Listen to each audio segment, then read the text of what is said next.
Good afternoon, good morning, good evening, wherever you might be in the world. I don't think I like that FPV thing from DJI, so we're not going to talk about it.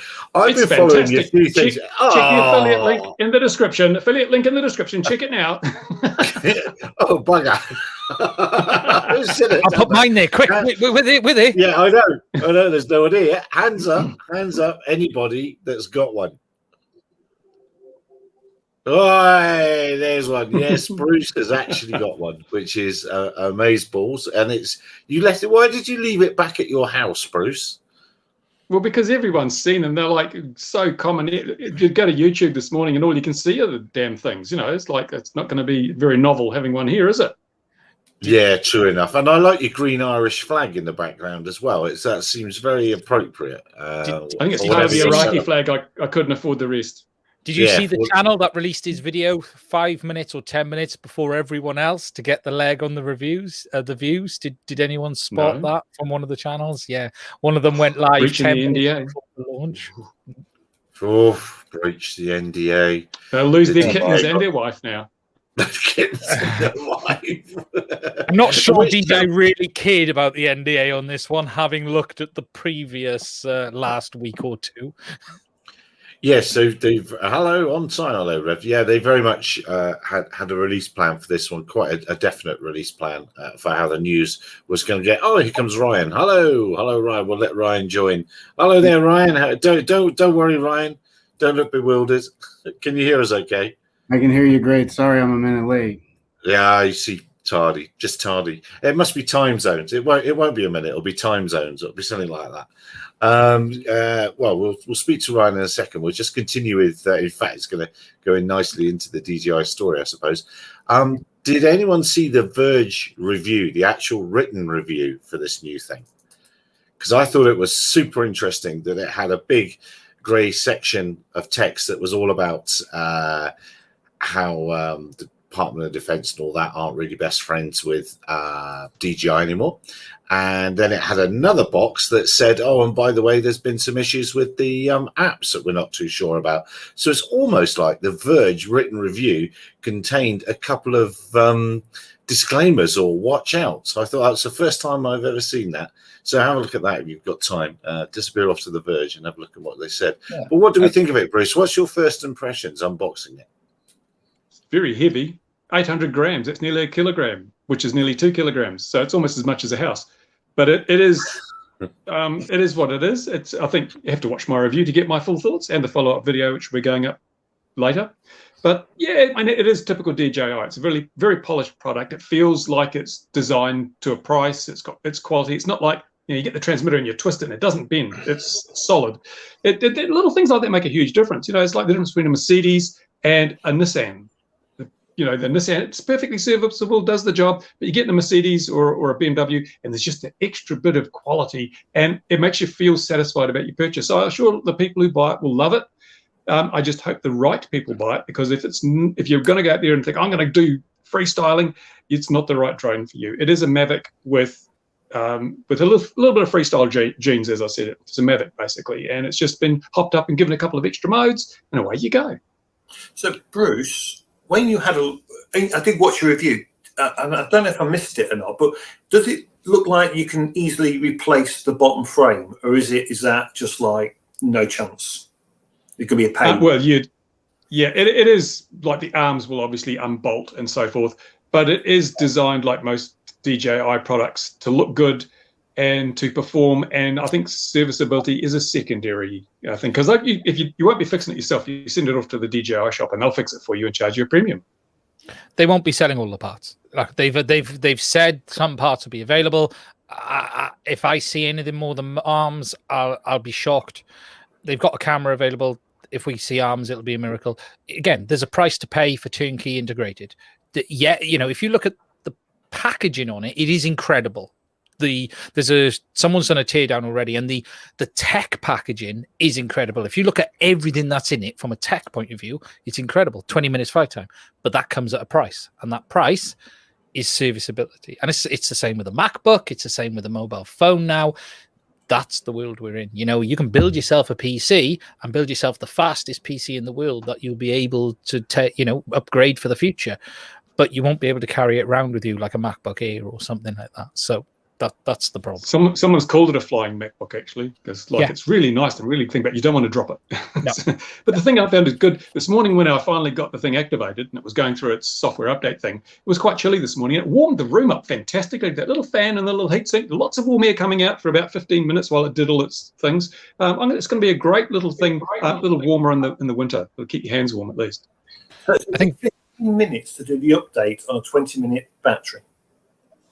Yeah, that's well, normal. it's only 20 minutes It's not if you're flying, is it? Yeah, it's not flying. But it's interesting, if you saw my video, the aerodynamics on this thing are very, very, very clever. That 20-minute flight time, I'm sure they're going to be using those arms as wings. So it's effectively an airplane when you're flying forwards, and therefore you get the efficiencies of a fixed wing. This is what contributes a certain amount to the lift, therefore the motors don't have to work so hard, therefore it doesn't drain the battery as much. That's where you get your 20 minutes from.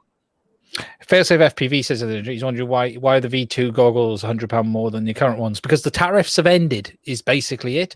In the US, you have tariffs that have ended on current RC gear, and there's a price increase across the board. They've swallowed it with the drone. Yeah, not only that, they actually seem to be quite a bit better. I was watching Thomas Bitmarta's video, and he noticed immediately the improvement in resolution, and the whole thing was, and lower latency, which is probably more about the air unit than the goggles. But even just looking at it on my desk at home, it is noticeably sharper and better than the version 1s. Whether it's how much of that's due to the 4K camera and whatever, I don't know, but there is definitely a difference. One thing that I'm bringing up in a subsequent video is, and I think this is a huge mistake by DJI, what were they thinking? I've got the version 1s and the version 2s. The antennas look identical on both goggles. So if you have version 1 and version 2 and you put all your antennas in a box, you're stuffed. Same connector, same everything. I said that on that video. Exactly, absolutely the same. And if you put the wrong antennas on the version 2s, you're going to have a bad experience. Oh, yes. Don't put a patch panel on the version 2s. Don't do it, for God's sake. Oh, what are they? It's 2.4 the video, because guess what? I haven't bothered to look at any of it. What is it? It's dual band. So it's dual band on the new on the dual new band. mod. Whereas the original goggles were only 5.8. So if you put the 5.8 patch on the new ones, it's not going to work very well on 2.4. And I noticed some people have reported they're getting better penetration with the new system. Probably because it's switching to 2.4 or it's on 2.4, it gives you better penetration than 5.8. Someone's got their. It's all about penetration. Yes. Yeah. Yes. One thing I'll be checking. One thing I'll be checking as soon as I can is to look at what portion of the band it uses, because transmitting a radio signal spread spectrum, it makes very little impact on the 2.4 gig band. But when you're transmitting 50 megabits a second of video, that can use a lot of band up. So what effect is it going to have on people using 2.4 for their RC link? Is it going to basically increase the latency of RC links if you've got 3 DJI people flying these things in a field along with some RC flyers? Those are little questions I think that people might want to know, and I'm in a position to check it out, so I will be checking that out. So you'll be shooting down fellow members on the flying field on the weekend? Absolutely, absolutely. That's your plan. I'm going to say to DJI, send me 2 more of these so I can shoot down these pesky jet planes. Exactly. Just don't do it with that wonderful Messerschmitt that you got the video on. It was good, eh? Lovely. Was a lovely thing. It was a lovely thing. That's yes. Only thing that you didn't shoot, if the toy pilot end would move with the stick. No, it doesn't. That's why I didn't shoot it. It'd be such a disappointment to know that. I think the one mistake they did make on this is the big shame, actually, is that the new remote doesn't work with the old air units. And the real downside to that is if someone had bought the FPV kit, they could have then moved very easily into building their own aircraft with the air units later. Now they're going to have to buy a remote. The goggles will work, but they'll have to buy a remote. And I think that's a shame. Well, yeah, I think they'll just bring out a new version of the air units, which will be dual band. They'll take what's in the FPV drone now and stick it in a metal box, and that'll be the new air unit. The problem is, it's all the same. It's capable. It's just software for them. They could do it on the current remote. I'm guessing they just don't want to. I think they'll upgrade the standard camera for the air unit to the 4K one as well. Probably on the next ones. Yeah, it's an interesting product. That's really it. There's nothing groundbreaking here. I think the only thing, and Bruce was the only video that mentioned this, and I'd sort of been shouting about this for a few days now, is the geofencing. And Bruce was the only one I've seen, the only review I've seen to actively talk about this. Everyone else skirted straight over that subject completely. And it's something FPV users will not be used to. If anyone's coming to this from an FPV background, they may not be able to fly it at their favorite flying field. So it has the geofencing. Yeah, has geofencing, and it's crazy because they've transferred the Mavic Phantom geofencing straight into this craft where they should have altered it and said, if you're flying in the freestyle, in the fully manual mode, we're going to geofence you, but we're only going to do it by limiting your maximum altitude. So you can still fly in places, because at 80 feet above the ground maximum, you're not going to be a danger to manned aviation if you're more than 500 meters from the side of an airfield or something. But what they've done is they've said, we're going to treat this just like a Mavic. So they could have kept it that way in the DJI normal modes and the sport mode, but in freestyle mode, they should have made a completely different way of handling the geofencing. They may do it in firmware.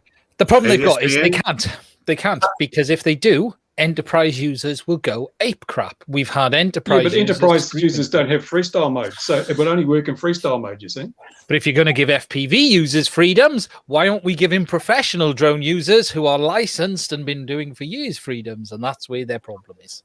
What's going to be well, they do have kind of freestyle mode, cover up the GPS with tinfoil, and they'll be in freestyle mode, and they won't have geofencing. But you're limited to 30 meters in altitude. Exactly, but in freestyle mode, you should be limited to 80 feet of altitude anyway, so there's always limits.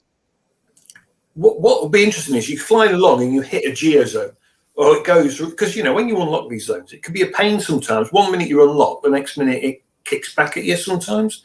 I've had it before with DJI, where you think you've got it unlocked, you're flying, and all of a sudden it goes, you're in a geozone, stop. You've got your goggles on and you've got your transmitter. That's going to be so much fun. It was always going to be a conundrum for them, this, and I was really interested to see what they did, because if they took the geofencing away, they would have uproar from the industry. You know, they sell $15,000-$20,000 drones to people, the M300, and they won't take away geofencing on that. You know, and yet the FPV community, it poses a problem for them on. So it is going to be an interesting line they walk on this one. Yeah, look, let's come back to that, because Ryan's sitting so patiently here, and this Ryan's joining us to speak about patents in China, and to give me the opportunity of mispronouncing his company name. I believe it's Valkyrie. How do we know Valkyrie? Yeah. See, I knew it. Ryan, tell us your company name. Who are you and what do you do? Do you mind if I share my screen? I pulled a little presentation course. together just to make it easy on everybody. Yeah. You share it once, and then I think I share it again.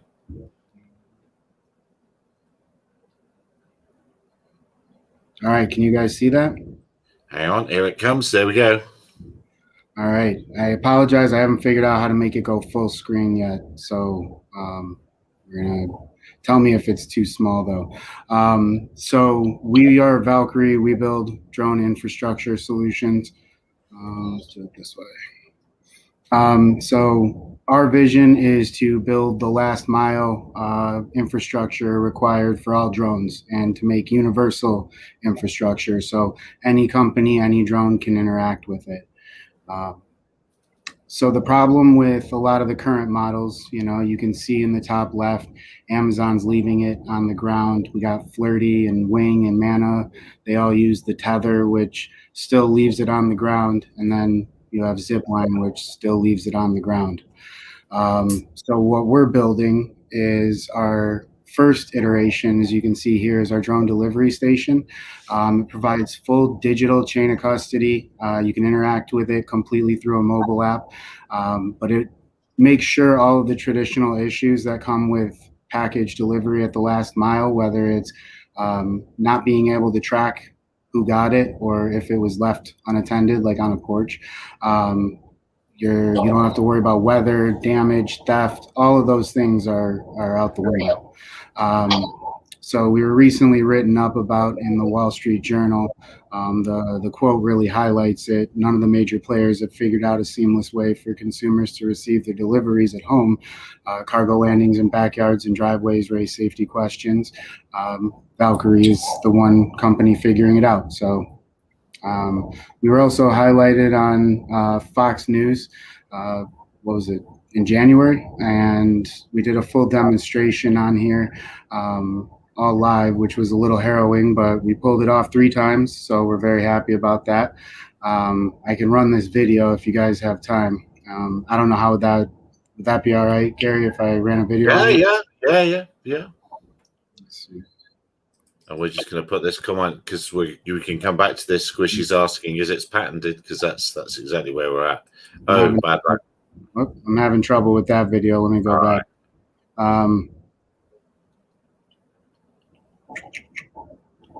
Where did that go? What was that chain? Full digital something or other. Full digital chain of custody. So what does that mean? I like to use the example that we had with one of our partners that we're getting ready to deploy now. They were doing a delivery and they're setting up a network across India, and the insurers, they essentially said, you know, we're more than happy to insure the delivery, the drone itself. We can track where it is, all of the things we need to make an assessment on this. What we can't do is assess the actual delivery itself, the package, right? We're not sure who received it. You're leaving it on the ground in a rural village in India, and so we have no idea from there if it was handled properly or what happened to it. So there's too much risk on our side. We can't insure that. So they called us up and said, you know, we have this routes we're setting up. We need to, you know, be able to prove this chain of custody. Would your box do this? And it absolutely does. Now they can show that the package was put into one of our landing stations by the sending pharmacist. The box gets loaded into the drone, and then we hand the custody off to the drone, which we're tracking. And then once it goes through authentication and verification, it lands on the receiving station, drops it in. It's stored in a locker and is only opened by a authorized or qualified person through our app. So now they can show the insurance company at all times that only the correct people had access to it, and it completely minimizes the risk, and the insurance company can verify it. Now, the reason, well, I'll let you keep going with your, sorry, you carry on. Please. Oh, well, the reason that you got in touch with me is because the travails and woes of EHang are coming up, and EHang have one product which I'm astounded that it's not the product they're punting, which is their delivery drone. The littler thing, more reasonable thing, and of course the thing they're very famous for is their 216, the manned thing, the manned drone, if that can really be a thing. And you reached out to me and said that you actually, one of their problems is you hold the patent in China for drone in the box solutions. So maybe we can talk about thanks 50. Maybe we can talk about that a little bit. Yeah, sure. Let me jump to that. Where's that one? Here. So here is some of our key granted Chinese claims. You can see on the landing pad, right? It's a landing platform and a storage compartment and a receiver that receives some signal from anywhere. And so the method that's tied to that is loading an aerial vehicle with a package, employing a GPS system to navigate that to the landing pad, sending a signal to the receiver, and then actuating a mechanism operatively associated with said aerial vehicle. So as you can see, this is delivery to a landing pad by drone. And so what they were working on, I can't speak to whether it was infringement. I'm not a lawyer, but you know, it definitely resembles these claims from what I could see. You know, so I would say they would have a little bit of trouble with that, but we filed this January 2nd of 2014, and this was granted a little bit after that. So, you know, we definitely feel we had the first one in China. And well, does anyone else want to jump in about Chinese patents while we're talking? It's an interesting subject because it's not something you hear, there's a lot of news that China doesn't follow patents. That's the general consensus from the world, isn't it? That China steals or just walks over everything. But perhaps that isn't. Is it a true perception or not? Really? Look out, we got a barrister in the comments as well. Richard's asking, Ian Richard's a barrister. How do you define an aerial vehicle? There'll be a bit of trickery involved in that question, I'll be bound. I wouldn't define it. I would leave that to the lawyers. But it's a pretty broad segmentation. China has actually come quite a ways in their patent enforcement. There's obviously still issues, and I'm not one to defend China in any capacity, but they do seem to have a strengthening system when it comes to IP and enforcement, especially when it's a little bit easier to enforce, like drones and manufacturing and things like that, as opposed to some secret method in a factory somewhere. So we actually feel very positive about that, and there's pros and cons, but who knows? Did we see the Lego people that are making the fake Lego? They actually took them apart over there, didn't they, for patented Lego? Because I think Lego wanted to open a Legoland in Beijing or something like, for argument's sake, and they went across there and they locked those people up very, very much and very much threw the keys away. So I guess if the right people are shouting about it, they'll care about it.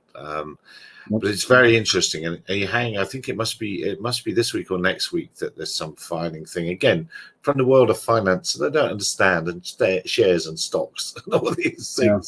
That people are going to come after them now. What's the patents in China? And this is probably the car industry, and then. Looks like an easy idea for Amazon or others to copy, but I'm guessing that Ryan's got the patent for them, so they'll have to get it off him. Patents in Australia, China, across Europe, South Africa, U.S., Canada. So what did you see? Did you see that was a key gap in the whole process? Because I think I wouldn't disagree with you. There's still a problem now. People are throwing up all these ideas for vertiports and this and that and the other, and infrastructure or machines with no idea, i.e. the drone part of it, with no idea of the infrastructure on the ground to make them work, charging stations, safe areas, all of that. You hit the nail on the head. That's where Alex and I really saw being the gap, and everybody really thought top down. Like my drone, it can fly. I'll worry about the customer as an afterthought. And we started with the customer and worked backwards. And Lego, no was a patent in Europe. I'm sorry. Goodness me! Look in the comment. There's no patent in Europe for their stones. Only for a Lego trademark for Lego. Goodness me. I wonder what that means. No, so you haven't had to go off and enforce this patent yet, but you're ready and able to when you need to. Yeah. The market's got to develop, I'm sure. And have you come to this world from model aircraft, drone flying, or you just walked in off the street thinking they need landing pads? Probably more close to the walked in across the street. Okay. Yeah. Wow. That's interesting. I worked with drones a little bit when I was doing special operations in the military, but nothing directly. That's a very interesting place to come from. Does anyone have any other comments for Ryan? I really don't know, because I've seen precision landing and docking stations for drones for so many years. Even companies, I can remember at least one in Israel that had a commercial product that did that.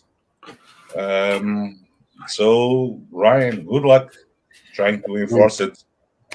It's definitely going to be a battle for sure. I appreciate it. I can remember all the work that has been done in Switzerland with the drone deliveries of medical supplies. They also have their own docking station. So there are quite a few around. I'm very familiar. I think a few of them might have gotten notices of infringement from us. Mhm. Sorry, Yeah. dogs chasing porcupines. Right. Yeah, no, it's a funny old world, the world of drone deliveries and things like that. And I can't help but think that the current situation is only bringing it all forward. But I really wonder who the best players are going to be. Oh, did we see that Silent Arrow's up for award? Remember our friend of the fast flying aeroplanes, so Silent Arrow's up for award. That big coffin glider that he's got. Oh, hello. What's Richard saying? Oh, there we go. Richard the barrister says we have to listen. In Richard we trust. But this is not legal We advice. trust. This is not legal advice. Yes, that's just that's searching on the That's a internet. freebie. That's a freebie from our usual barrister. Yeah, absolutely. There's been a few sales. Stay with us, Richard. We'll move on to a couple of other stories. There's been a little bit more consolidation in the industry this week. Sky Sapiens has been bought. They're the people with for a long time they've had a persistent tethered hovering platform. And hands up, who remembers the Lehman Wing? Anyone remember the Lehman Wing? Yeah, they were around years ago, and they said this week that they've stopped designing and developing that. And it's like, oh, really? I thought you'd gone bust years ago. so yeah. Nothing funny about drone delivery, says Shady. Well, I think it's coming. I think what's being oversold is the requirements for UTMs and counter drone systems and this, that, and the other. I think that's being way oversold. I don't think it's going to be anywhere near as disruptive in lower airspaces as people hold out. And I think a lot of I'm on my high horse and ranting. I'm going to let someone be on their high horse and ranting. But I think a lot of the UTM practitioners are very busy spending the last few cents of their VC money now. And I think a lot of that. Speaking of spending the last few cents, I think the most relevant news of this week is not so much the toy drone for Bruce, the DJI FPV, but the current news around Skydio that places its valuation of $1 billion. Yeah, so you have to say it like this, Louis. You have to have a little finger in the corner of your mouth when you say that. $1 billion. And that, I think, it's relevant and might be a sign of things to come, especially for the company that invested on this round F or round D, whatever it was. So is this though not just crypto? Is it just not the same thing we've been seeing in the crypto markets with the increase, the crazy money value? Where does this valuation come from? We have a company. No, I like the product, but you can't buy it in Europe. The one that is allegedly for government and military, technically, does it even exist? Is this in any numbers more than a few hundred? Yet they're valuing this company based on what? US sales of a few thousand drones. Let's be realistic.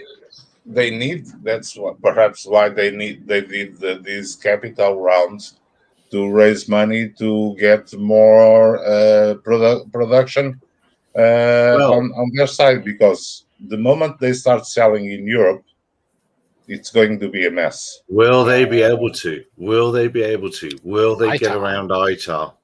And I'll tell you what, funny thing happened today. A friend of mine has got LiDAR coming into this country from America.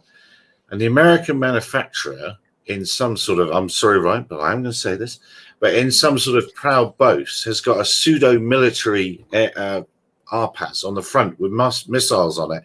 And it says, a non-ITAR on the box. So what does customs do? They want all the military clearances for it because it's got a picture of a military drone on it with weapons. They think it's a military device. So top tip, manufacturers, don't send stuff with arms on the box and mention of ITAR. Just don't do that. Send it the picture of a nice young lady holding it or whatever, but not. Skydio are swallowing up a lot of people. They've been, they've taken a few from DJI. They've taken some they've got a lot of people on the books right now. But what I think is, where does this valuation come from? Who, it's not in product. If I'm on all of the groups, I'm on all of the Facebook groups, social media groups, the numbers of people talking about these products are tiny, especially Skydio. More people talk about Autel than Skydio from a user point of view. So how many products is this company even actually delivered right now to get a valuation of $1 billion? Now, okay, perhaps that valuation is warranted based on their IP. I'm not saying it isn't. Their IP is very, very clever. There's no question about what they're doing is clever. But how long before they get caught up? The hardware they use isn't proprietary. They're doing everything off the back of NVIDIA hardware. So their software is what their IP is. And we all know how not easy that is, but how short-lived companies who are the king of the software tree is, because it's a constant evolution. It's a constant game. How long before someone outdoes them? How long? Elon Musk starting a drone company? Come on. Yeah. Musk's got it. Look, they're using vision-based autonomy is the hot topic in almost any form of transport. It's so hard to do it right, Ian. Yeah, it's so hard to reach that level. I can tell you, it is very, very hard to reach that level. But you don't have to. How long before DJI or anyone else gets 80% of the way there, and then their competitive advantage is gone? Because again, it doesn't have to be better. It just has to be the most produced, the most marketed, the most accessible product. And time again, DJI always have the best product, but what they've got is one that's on a shelf you can buy. Yeah. And that is. Can I put it in terms of cars, Ian? Yeah. Should we compare, put Skydio as Tesla and DJI as General Motors? You'd probably put more like DJI's VW, I'd say, or that size. Because if you're going to talk of DJI, GM are not very well seen in the rest of the world, so I'd say VW more than GM. But VW. VW. That could be fair assessment. But how long before VW catches up to Tesla? Oh my God. I've seen an ID3 today. No, they won't catch it anytime soon. Sorry, I just saw the ID3 and it's ugly as a boot. But so they won't get that far. Look, we all know software companies get crazy valuations. You only have to look at Facebook when that went IPO and all of these things. Software companies, Skydio is a software company more than a hardware company. I think it's probably fair to say they are a software company in reality if you look at what they do. But I just think $1 billion seems a lot of money. Well, who are the other two unicorns? One of them is Zipline. Yeah. And they've got a product that is operating in multiple countries and delivering what it says it will do day in, day out. And there's another one. Is it DJI? It probably is DJI, isn't it? The thing is that those guys have products and they are valued in a different way because they are valued on sales. Because what Zipline has is more easily reproducible than what Skydio does. Right? It's the interesting point, isn't it? Time and time again, it comes down to generally, it's not always the best product that becomes the most well-known. It's the one that can successfully deliver to market consistently. We can all argue Betamax was better. Yeah, you can always Yeah. argue Betamax was better than VHS. We can argue mini disc was better than CD in many ways. But at the end, what always wins isn't always the best product from a technological point of view. Yeah, that's very But true. there is an anti-China movement, and let's not deny that. Okay, let's not forget that DJI have not done what they said they were going to do. Funny enough, I put a video out last week digging up some old dirt, and some old dirt also included DJI opening up a factory in the US to make enterprise products for the US market. That never happened. So that's another thing they haven't done. So to a point, they've given away the US market. And Skydio was also something else. I don't know if you saw it, Ian, but last week DJI released a new version of their SDK. Yeah. And on the release notes, which I usually read, they say that the next big version of their SDK is going to be open sourced. So that is also a big thing. I don't know when. I've said that stuff because before, the guys, though. No, well, let's wait and see. I'm really curious to see what they do, because everyone was expecting for this release to include the Mini 2, and didn't include it. Nope. So perhaps the next release of their SDK. So it's also a big thing, that announcement, and it's a small announcement lost in the release notes of the SDK. So you really have to read the release notes, and I have seen no mention of that. But is it DJI open source? Because I have DJI open source. I have a DJI open source product behind me, which is as closed as freaking anything. They have a habit of what they say is exactly that their next version of the SDK will be open source. Apart from all of the stuff that isn't. Apart from all the stuff there isn't. But so does that mean the SDK itself?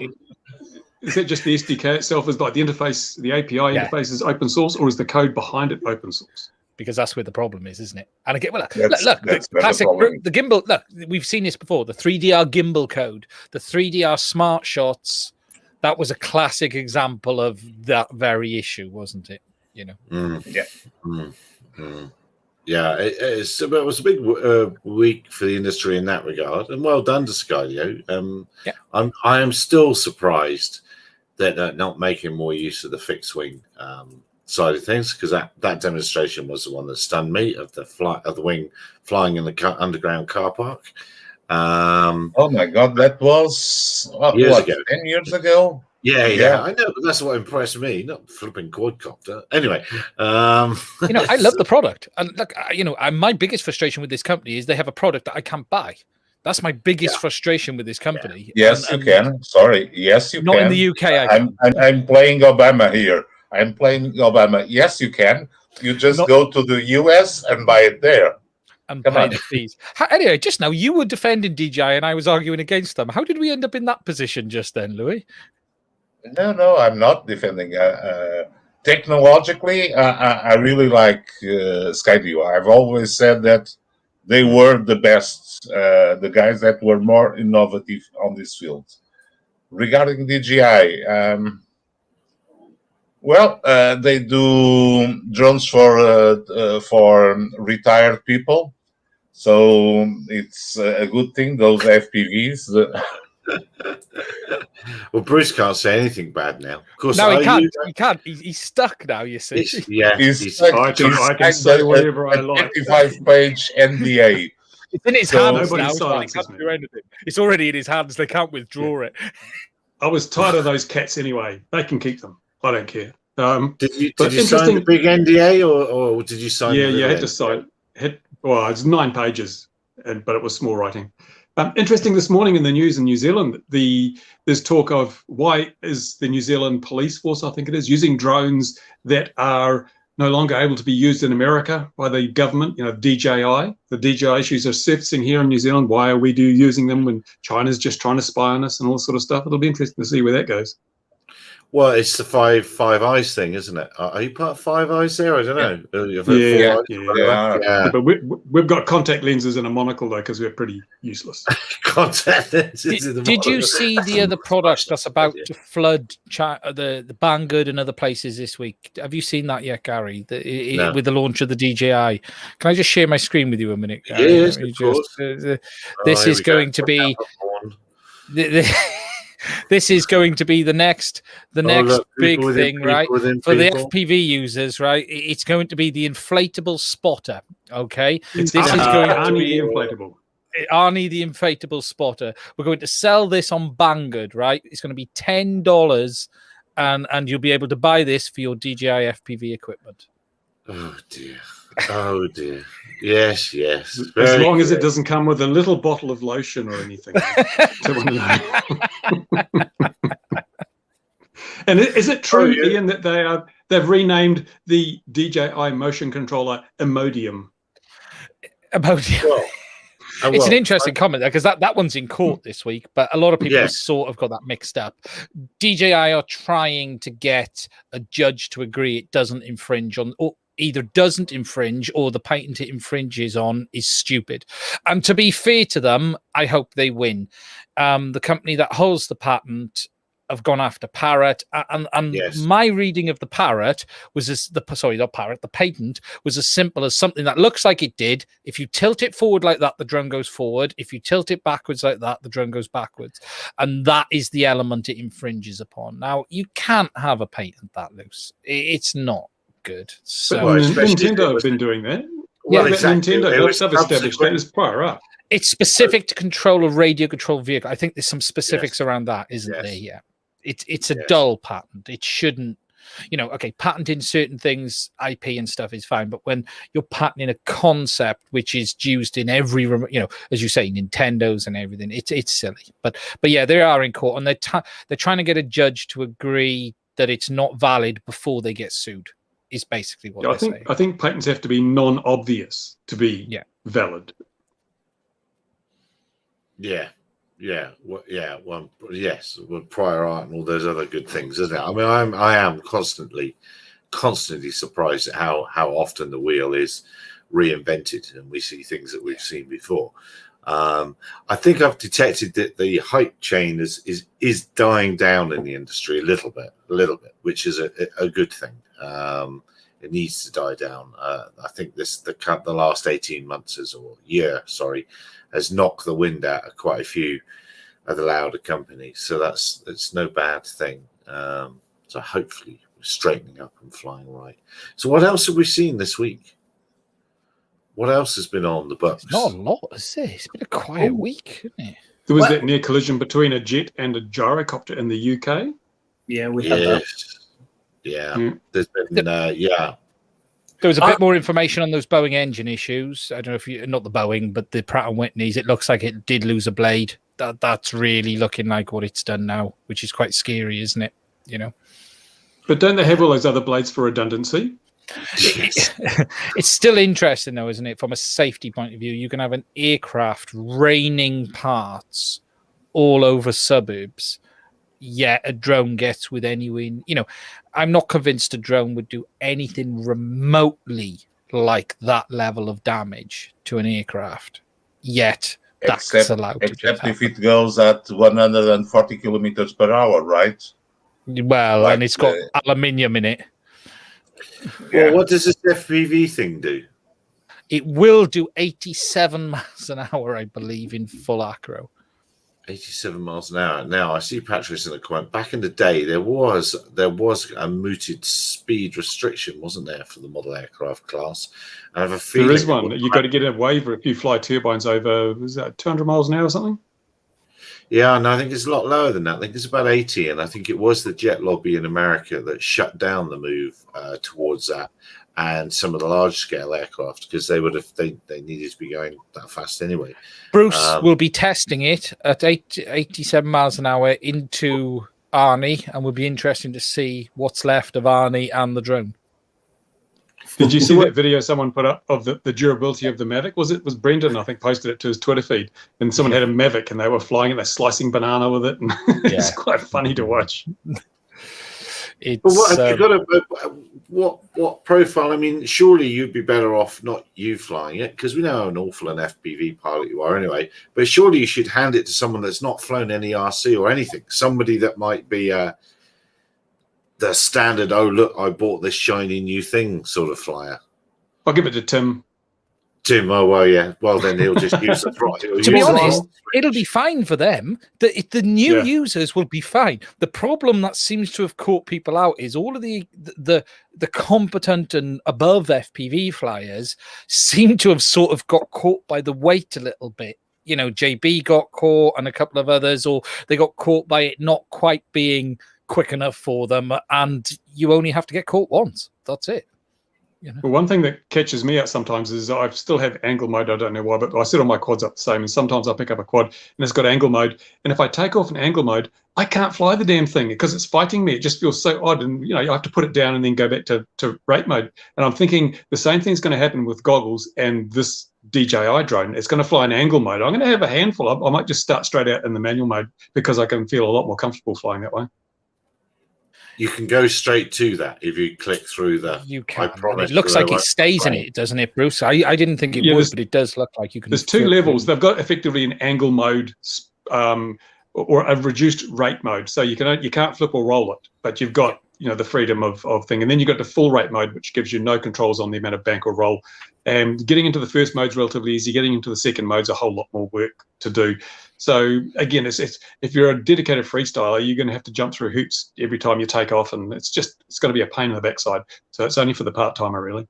And what does the app look like? It's the DJI Fly app. And interesting. Go to the Google App Store and look at the ratings of that app. It's got like 1.7 stars or something, and everyone's complaining and grizzling and moaning. And again, I haven't checked this today yet. Is the current new app on the Play Store or not? Because they were still not updating them on the Play Store. No, I downloaded it from the DJI site. It's sideloaded, and people are complaining on the App Store that it's versions behind. So they're sidestepping the protections that Google put in there, and it adds more weight to this. Oh, is that a virus in the new assistant, or is it? Are they spying on us? Or malware on us? Why are they not letting us go to official sources? For the latest versions of the DJI Fly app, you always have to download it from their sites.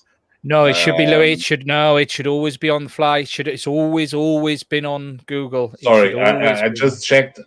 Even for the Mini 2.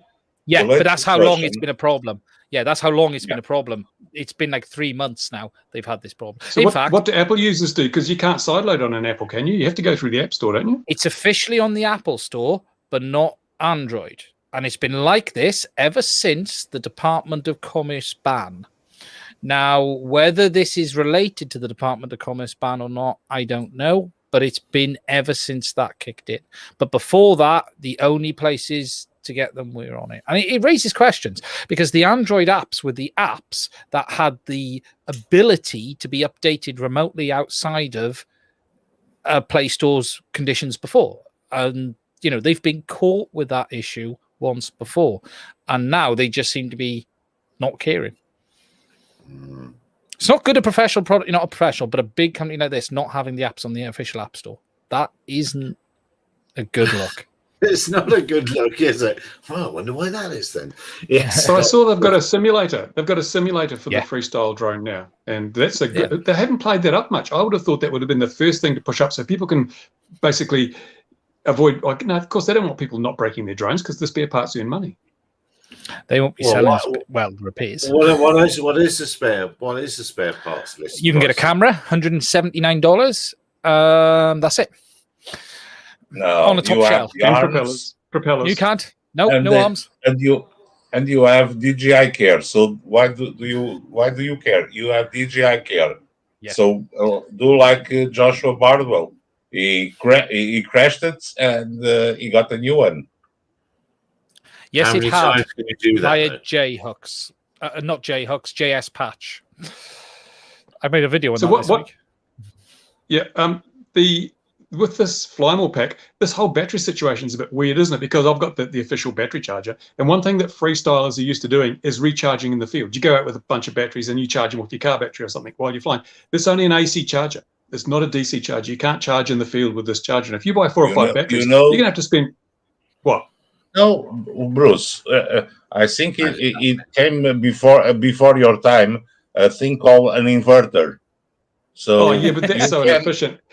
This is silly. They should be providing a DC input. And if you get 4 or 5 packs, you're going to have to spend 4 or 5 hours charging before every flying session, unless you buy a third-party charger that'll charge more than 1 battery at a time. Now, that's traditionally an accessory, is the DC charger. However, just like it is on the Mavics and everything, it can only do 1 battery at a time. So it will start charging the one that's the fullest, and then it works backwards from there. I'm just looking if they actually released a DC charger. Oh yeah, they have got a car charger. 55. You can have 55 quid in the UK. Let's put that up. 55 quid. That's nothing to you. Nothing to you. Death by 1,000 cuts, eh? How much are the props in the UK then? Tell you now. 1 second. Let me just go back. Okay, so propellers in the UK are £15 a set. Ooh, and they're plastic. The damn things are plastic, not even polycarb. There's your arms. No, there's your arms. That's not arms. Look at it. Read it again. I can't. We can't. Oh, right. Oh, I'm sharing, am I? Sorry, I didn't realize. Yeah. No, they're not arms. They are braces. So they are selling you a set of braces. They're not telling you the arms are quite weak at all, because they're selling you a set of braces that you can fit to the drone. Oh my word! But they're not. It's not that they lack rigidity. It's that they are so so rigid that there's no yield in them. Therefore, any impact is going to be basically the energy is going to convert into fracture rather than deformity. You know, if you have something that's got a slight amount of yield to it, it can absorb a lot of energy before it breaks. But if it's brittle like glass and you drop it, it shatters. And that's what the arms are like. They're so rigid. They have to be very stiff because it's a heavy drone. And if they had any flex, it would not be easy to fly. But in making them that stiff, it means they're very vulnerable to fracture. So the only parts that are available today are the landing gear, which contain the antennas and LEDs. That's another interesting thing. Have you noticed that the antennas will be vertically polarized, but the transmitter antenna is horizontally polarized? Yeah, it's that weird setup. You can get the camera, £129 in the UK, camera assembly. And that's a Mini 2 camera? Nah, it's similar, but it's slightly different in it. And then you can buy the top shell, but that's it. There's no other parts. The arms do look fairly easy to change, but they haven't thing. But you can buy a when you smash it up, you can buy a replacement for $659. Oh, deal. And if you do the K refresh does cover you for acro as far as I can see as well. I've had a look and there's no get outs. But the only thing I will say is remember the flyaway cover is only covering you if you pre-register it before you lose the aircraft. You have to pre-register. Can someone else? So what does this cover? If I crash my drone, do they replace it? With K refresh for 250 or 260 quid, you've got to pay a fee. It's about half the cost. Usually about just under half the cost of a new replacement. That's how K refresh. So you'd want to crash pretty often then to make it worthwhile. You can't. DJI refresh once, twice. Twice. That's it in a year. Can you fit other props on it, or is it? Someone will make them. Someone will make them very quickly. Yeah. And I think someone will also make arms and other plastic parts, and there'll be 3D stuff on Thingiverse and goodness knows what. That will be the big one. Actually, Bruce made a point. There's the 3D. It won't be long before close to a fully 3D printed shell for this thing is released. It's probably the time that the printer starts printing this evening, isn't it? It's probably someone's getting it right. DJI used to sell shells for the Phantom 3. There is no reason they cannot sell all of the parts for this if they want to, but like anything else, Joshua Bardwell made an interesting comment. He said DJI can do whatever they want. It's down to what they choose to do, and that's the problem we have with this product. And like the Mavics, like everything, you always have to understand you are at the whim of DJI, just the same as the FPV users. You know, they will do what they decide, not what the user feedback decides, and that's always been the case. And do you know what I'd be doing right now if I was interested in starting a new business? I'd be building up a carbon frame that I could take all the internals from that drone and put them in the carbon frame. So when I smash the arms and other bits, I can just make it a carbon quad and becomes a real freestyler. Yeah. Oh, that snapshot, Joe, that's a good question. What would the insurance implications of non-official parts be? It becomes self-build at that point, doesn't it? Just like a car. Yeah. Someone had a look on the prop connection. Seems to be different. Bruce says he didn't bother to bring it to show and tell this evening. There's a close-up on my video. You can see it's got a spring, and then there's three little plastic things that go underneath the top of the bell of the motor, and when you turn it, they basically latch in place. The same type of release as the big ones. It's the same as the M210 and the M300, whatever. Yeah. And I was thinking one of the first mods people might do is throw those motors out and put conventional motors with a 5mm thread on there. But then I was thinking, if you're breaking that many props, you're probably also breaking that many arms, which means it's probably not the drone for you. Yeah, there is a point in it that becomes how far do you go with it. 3D printed on the arms would be good. There is a teardown video. I can't remember where the ESC was. I'll have to have a look. Are they in the arms or are they? It's the 4-in-1 ESC on the center shell. Yeah. So we're going to move away now from all those panning away, flying over and other standard shots that we've endured for the last 10 years. And we're going to have lots of whizzy pass shots in everything now. With props in view. Things are going to get even more boring than they are now. I really don't. I really hope that there is not a backlash from the regulators all over the world because of this drone. Because up until now, the FPV community was usually very small drones and do it yourself most of the time. A big manufacturer like DJI coming up with a drone that can do 87 miles per hour, weighs 800 grams. I don't know. And far away. Also FPV. So I believe that regulators all over the world will be paying very close attention to this. I don't think it's going to do as much, because I initially thought that too. It's going to be like small windowless buildings falling on people because people are trying to dive buildings with them. But I think those people aren't going to fly this quad, at least not for very long, because the learning process, they will just break it. And at that stage, they'll realize how much fun they're having. They won't buy a new one. They go out and buy a proper freestyle quad, which is lighter and so forth. So I think it is a transitionary product. And if anyone makes it through the transition phase without running out of money because they've had to buy so many arms and props, then they're probably a pretty good pilot anyway to get to that point. So it's not going to change the hobby too much. But I really wish they'd made this a sub 250 gram product. Yeah, but Bruce, look at the following scenario. You're using your FPV drone in a park. The drone does 140 kilometers per hour. In no time, you can go to the parking lot and smash the drone against a car or hit someone. And that is where the problem might be, because if that thing weighing 800 grams at 140 kilometers per hour smashes into a car, the damage won't be scratches. It will be severe. It'd be almost as bad as the blades falling off the turbine. No, but look, it might be complicated. Let's just hope that nothing bad happens with this drone. I think their biggest thing they've underestimated is how much this could hurt them reputation-wise if a lot of people stopped smashing it up. DJI over the years have done everything they can do to stop users making mistakes and things like that. If we look back, they removed attitude mode or ATTI on the Mavic series completely. It's not there anymore. You've only got GPS. They removed the CSC command because people were accidentally triggering that on Mavics and Phantoms and Inspires.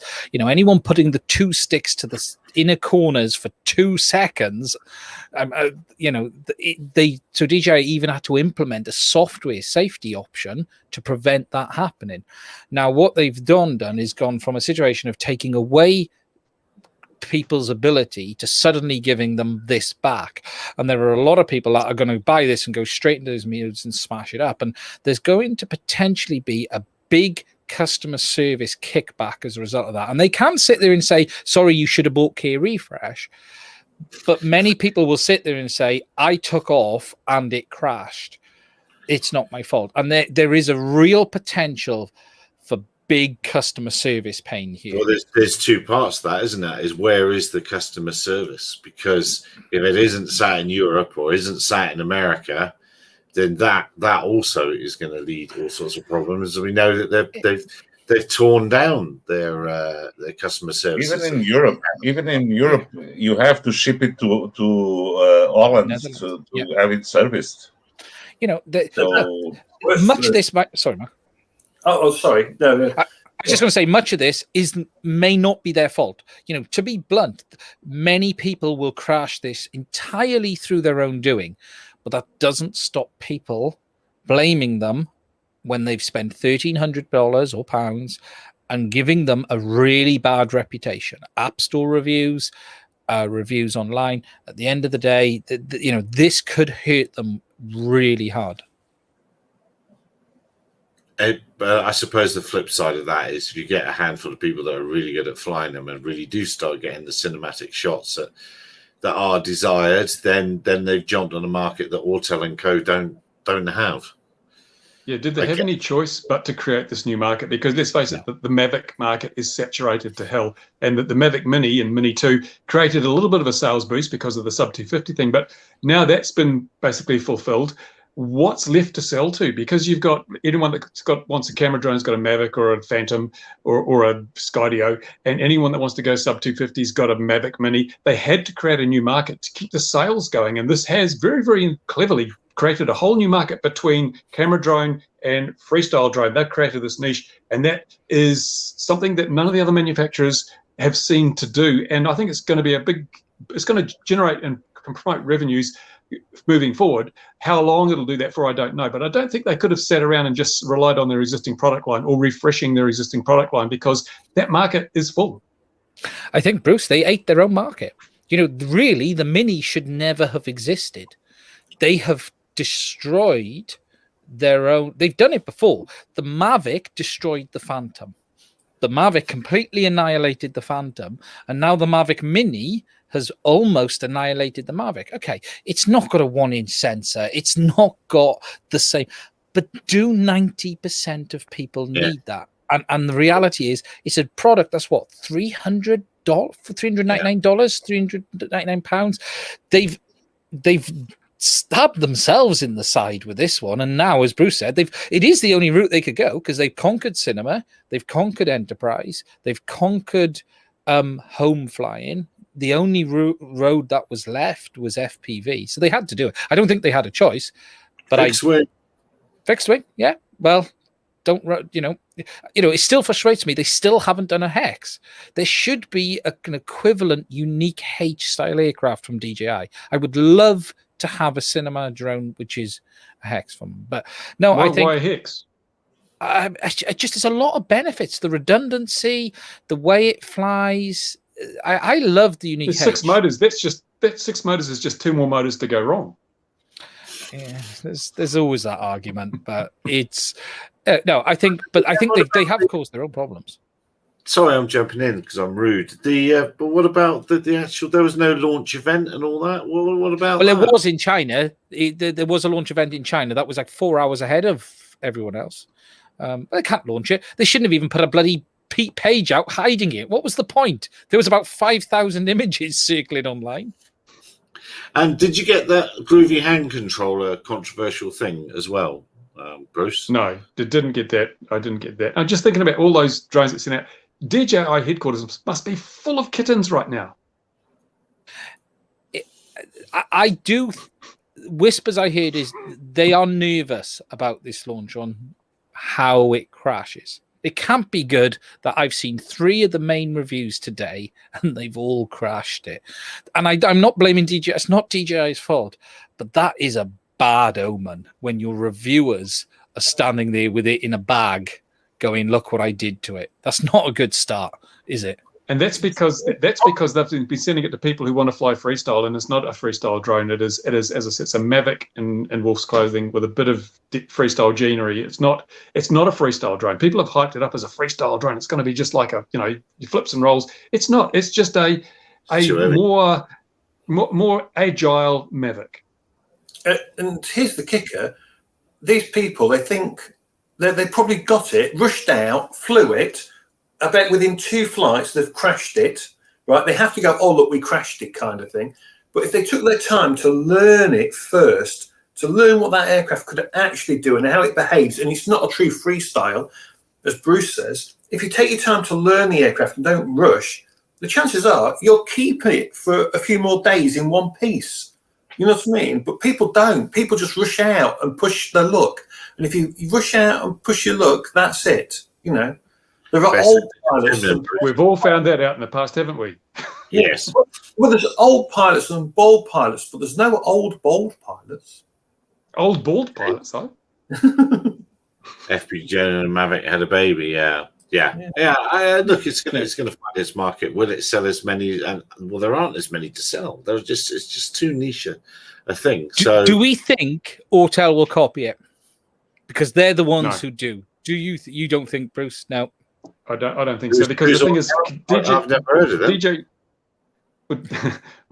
Don't they make the Parrot? Yeah. DJI have created this market. They've moved quickly. They will own this market for quite some time. And it's always about first movers. If they operate quickly and they've got a skilled marketing and supply chain set up, they will own a market. And it's much easier to keep ownership of a market than to try and steal market share from someone who already owns it. So if DJI operate correctly, and I think they have to address the way that this is being seen as a freestyle drone, they've got to move people away from that and call it a cinematic drone.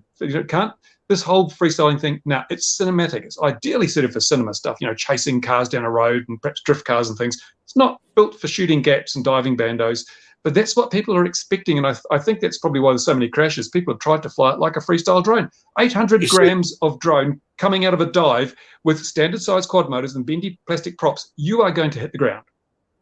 But you see, people are expecting, but that number of people's, because even people that fly FPV with the standard old gear, only I don't know, 10% of dive bandos. Well, here's interesting. I have no intention of putting it in acro mode for at least a few weeks when I get it. I have no because I just don't see the point necessarily in it. Do you know what I mean? I'm gonna that's, and there's with Bruce, if I want to go in acro mode, I go in that. That's what that's for. Do you that's come on, Ian. Let's make it interesting. You won't last 2 weeks. I believe before the weekend you'll put it on acro. No, well, I might go into the first one where you can't flip it, but I won't. I'd be interested to see. You'll be doing the bag video like everybody else. I have no intention of reviewing this product. No point. So, Bruce, with the props then, because they're flimsy plastic, if they would change to carbon, do you reckon they'll help or anything? Your trouble is making carbon props in that form with the little latches and things very difficult to make something with that much. A propeller's easy, but when you've got to have those little latches underneath, they have to be a sort of a prop with a carbon blades and then perhaps a plastic hub. But I mean, people aren't really going to probably do that because the benefit versus cost is fairly small. No one's going to fly it hard enough that's really an issue. I noticed in some of Tommy Oh My God's videos, he had a lot of prop wash vibration, and I'm pretty sure some of that was due to the props being pretty floppy, bendy props. So, and also if you put different props on, you probably find you won't get the same endurance. They're very, very thin props. And for a reason, thin props produce very little drag. Therefore, you turn more of your shaft horsepower into lift, which is kind of useful. So I think people won't probably modify it very much, because if you get to the point where you want to modify it, you've got the wrong craft, you've got the wrong drone. You go and buy yourself a real freestyle drone. DJI might release some. DJI have always, on a number of models, released their composite props, which they're brittle. They do go with a bang if you hit something, but they are carbon plastic composite. I wouldn't be shocked if they made carbon infusion. Yeah, I wouldn't be shocked if they released them as an accessory, because it's a good money spinner for them, that one as well. Well, and they tried those on freestyle drones a while back. They became the big thing because they're very stiff, and you will not see one anywhere now because they're just too fragile. Yeah. But you said the inkjet printer of the drone world. Yeah. Polycarb is what they need for the props. Polycarbonate. It's tough. It's stiff. It's cheap. Someone will make them. Some there'll be, this product will have a huge third-party accessories that within 2 or 3 weeks you'll see LED props. Every drone DJI release, someone makes LED props for. You will see LED props for this within 2 weeks. I can't wait. Yeah, no. It'd be interesting though, because the gimbal is only stabilized this way. There's none of this stabilization at all, is there? So it's going to apparently they do it in software. There's software in the flight system that the recorded footage has electronic stabilization. So a lot of the roll instability is taken out through that, and the pitch stability is through the gimbal. Oh wow, that's pretty smart then. That's okay. So they either have a lot of overscan, they either have a sensor that's bigger than the 4K, or they're cropping in, which means you're not going to get a true 4K image out of it. It does crop in. JB did show that. Yeah, it does crop in. It crops the props out. So when does the weather come right for you to fly this thing then, Bruce? Now you've charged up. I'm hoping there'll be a break in the next day or two. It's certainly Friday looks okay, but I'll try and get it out before then. I may do the first rain video. Who knows? Have you charged the batteries, Bruce? Yes. Okay, just be careful, because you haven't used a DJI craft for a while. They will self-discharge if you leave them, and I'm guessing these will as well. So just check them before you take it out if it's 3 days, because they might have ended self-discharge, and we don't want to see a horrible accident. And apparently it doesn't auto-return or what? Lily, terrible. Send me a bag with your name on it. I know you're not someone who flies a lot of DJI aircraft, so just don't let that one catch you. No, out, this Bruce. is this is interesting. I hope I provided a slightly different perspective on this, because I've never had a DJI drone, and so this whole activation process and all the farting around involved there. I activated the goggles for the FPV system. That was simple. Plug it in the computer. But once you start bringing phones into the equation and apps and look at the reviews on the App Store where this doesn't work on my phone, or it works sometimes, you realize that there's potential for problems when you start doing this. And also when you've got this whole geofencing thing, it is just, I've never had to deal with that before. And it's not I'm not happy with that. Well, what's it say for the airfield there? Oh, yeah, no, even where I live, which is just like 3.5 kilometers from the airfield, it's saying this is a restricted flight area, and you've got to say, I accept all that crap. But it's like, hell, I'm only flying under the trees. What are you nagging me for? No, Bruce, you're a responsible pilot, so you follow up all the. Who told you that lie, Louis? Someone's been lying to you. You're misinformed there. No. Shame, man. But the interesting thing is, as Ian says, is it's going to be illegal to fly in so many countries unless you've got your spotter with you. And a lot of previous DJI pilots don't think of that, because they use the screen on the transmitter, and they're going to suddenly find that they can't go out and fly on their own without breaking the regulations. And the real thing I want to see is first-time goggle users falling over when they're flying, because they get all disoriented. Oh, vertigo, and fall over videos of people going. Oh yeah, there's going to be a lot of that. Or they're going to throw up in the goggles. That's what'll happen. See, I still don't know why no goggle makers, and I've always said this, make goggles with cameras on the front, so you can see if there's anyone standing in front of you. Skyzone do they? Oh, they did. Yeah. Because so you can have a little screen in the corner. Because I'm not being funny. Anything could happen whilst you're standing there, couldn't it? Well, what I used but it's all right, because get a bottle of water. Flying FPV, you get a bottle of water. You walk up behind them and just start tickling water back of their leg. They don't like that. They think something else is going on. Well, you're ruining the hobby for everyone. I have a spotter here, not to spot not to look for aircraft, but to look to see if anyone's coming, and to get attacked on the side of the road. So you can't. But the good thing about the DJI drone is 800 grams at 84 miles an hour. That'll pull them off. They'll only do it once. So, someone is going to hit themselves with this at some point. Is that DJI? I'd like 2 new arms. Mine are all covered in blood. Thank you. No, we don't have arms. Sorry, you have to get some 3D printed ones. And it is only going to take one bad accident. Let's be honest. It's only going to take one. That's why the tip of the props is painted red, so you don't see the blood. Is that why they're soft plastic though, to take away the damage? I mean, something hitting you is going to hurt. They'd slice you up good. They'd slice you up good because they're very sharp. Oh right, okay. It's got Ian, your microphone was. Okay. I'm more worried about the 6S pack coming at you at 87 miles an hour. That's what I'm more concerned. No. Let's. Should we make a bet that in less than 6 months, DJI is made to recall all the FPV drones? They don't do stuff like that, Louis. They'll just tame it back. Let's look at history here. Inspire 1 tamed back by at least 20% power by the end of its life compared to the start because of the batteries couldn't cope with the power. The Inspire 2 got tamed back in the last firmware. They'll just, if something happens, they'll just release a firmware that restricts the top speed. They restricted the top speed on about 4 aircraft in their time. It wouldn't be the first time they've done it. And that's why I never update my software. But that's when they do it through the back door. The Phantom 3's lost that stick command because mine hadn't. Yeah, that stick command's still in there in the FPV drone. They've got sticks out to disarm, sticks into arm. And I'm thinking, I thought they took that out. This is not the drone. They want to leave that in. There should be an option that is called, I can't remember what it's called, but it only allows you to do it when the craft detects an emergency. There's a term they use on it, which you can turn on and off. So it'll ignore you if the craft thinks it's okay, which is great when it's plowing towards someone and you think it's not good, and it won't shut down. But they've got that emergency stop button, the pause button. Have they got that on your controller as well? That's the point, Bruce. Does pause? So pause. If you're in acro mode, does pause flip it straight and stop. GPS hold? If you watch Tommy Oh My God's video, he comes barreling along at high speed, hits the pause button, and it's got a slow-mo. It goes completely vertical to stop, full throttle vertical, and then just stops like that. It's really quite impressive. Whose video is that? Tommy Oh My God. It's UWMAG.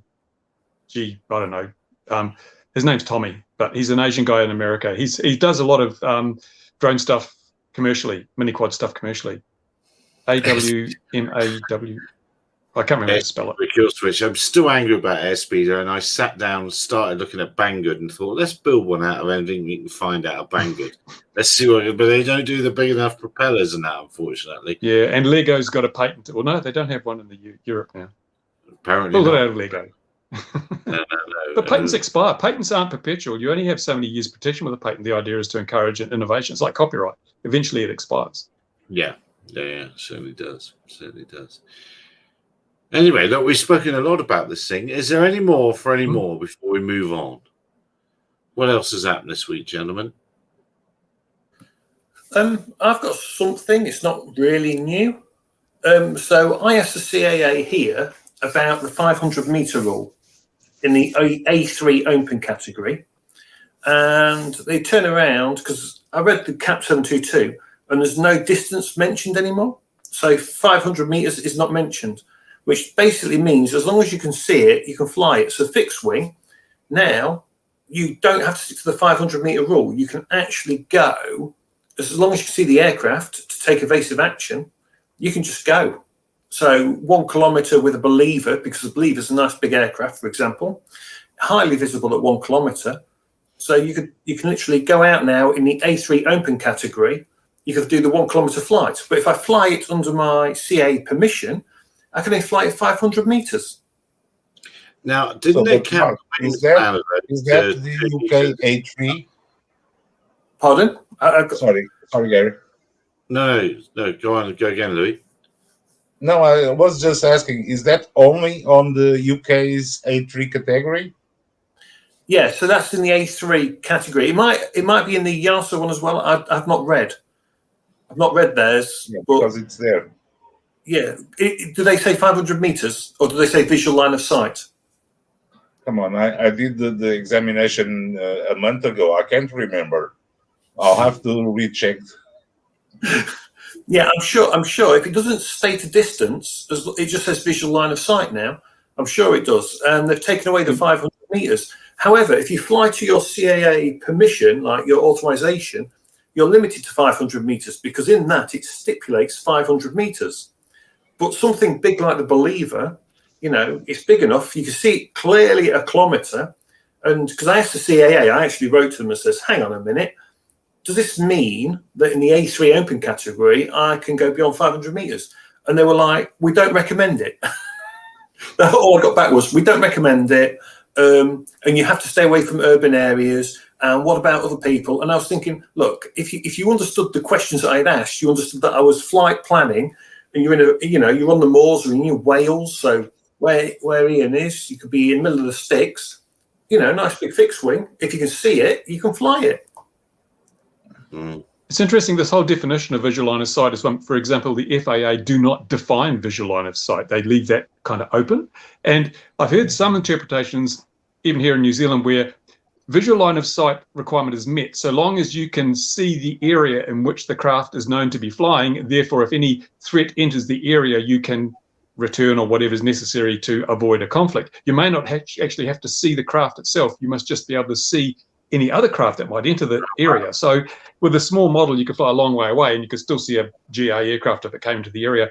These things would probably have to be tested in court, but I've had that put forward to me as one acceptable definition of a line of sight. Yeah, see, they do stipulate here you have to be able to see your aircraft to take evasive action. So they are saying you've got to be able to Mark 1 eyeball it in the UK.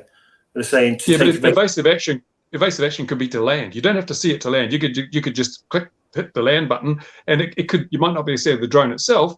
But you would then, if an aircraft came into your operating area and it's much bigger, you could say, oh, there's an aircraft entering my operating area. I'll press the land button. Therefore, I can take evasive action and guarantee that there will not be any collision or any threat. Yes. Yeah, Bruce, but that's a big advantage for you with the DJI FPV because it has an ADSB in. So now you can see the planes not using your gadget, but using the drone. But it doesn't show you where the planes are coming from. It just tells you there's a plane in the area, and you should be cautious. And it doesn't show you a radar scope of say it's coming from over there and I'm over here or whatever. There's no, as far as I'm aware, because I haven't tried it because I've only just activated it. But I think it's a fairly rudimentary warning. You're going to love it, Bruce, because what it's going to, if it behaves like the M210, you're going to love this. So you'll be about 20 meters off the ground, whizzing around. It'll spot one 5 kilometers out and 5 kilometers high, and it's going to go, get lower because you're too high because there's an aircraft. That's what it's going to do to you. If it behaves like the M210 at all, So there's no. There could be a plane flying through the trees where I'm flying. You've got to admit that it could happen. Yeah. Well, the whole ADSBN thing, I'm not a big supporter or fan of it, really, because so many aircraft aren't fitted with it. Yeah. We had a Spitfire fly over on the weekend. It didn't have ADSB.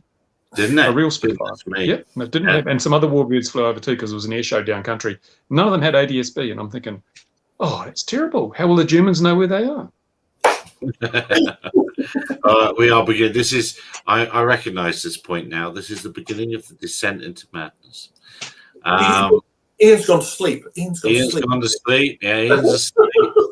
I was dead for a second there, so I was. It was just so I was replying to a message. He's blowing up his Arnie doll as we speak.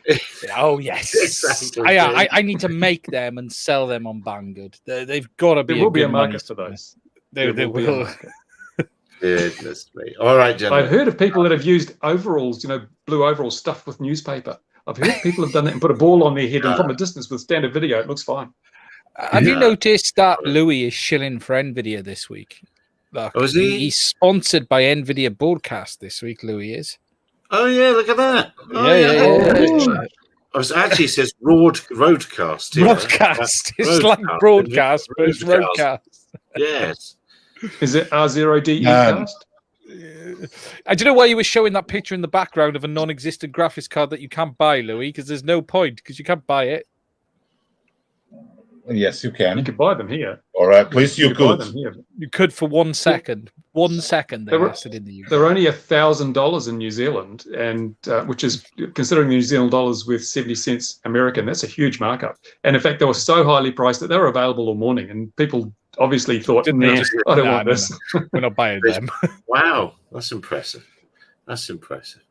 All right, is that a toy you're going to show us, Louis, or is that okay, are we clear to go? No, it's Okay. just The Crystal Sky. Oh, I see. Very Yeah, nice. All right. It's obsolete. Is what it is. I know, but it works I know. perfectly. It's a good bit of kit, to be fair. Yeah. Apart from one. Android 5. Go entice 3 times a lady. That's it. Thanks very much. If you've been watching wherever you are, thank you for taking the time to spending time with us. Be safe, wear a mask, wash your hands, stay away from other people. As I say, in the daytime, we're in the drone industry, so you can manage it anyway. We haven't got any friends. Thank you very much, Ryan. We'll see you again, 2100 GMT next week. And some sort of newsy thing in the days. Look after you, live long and prosper.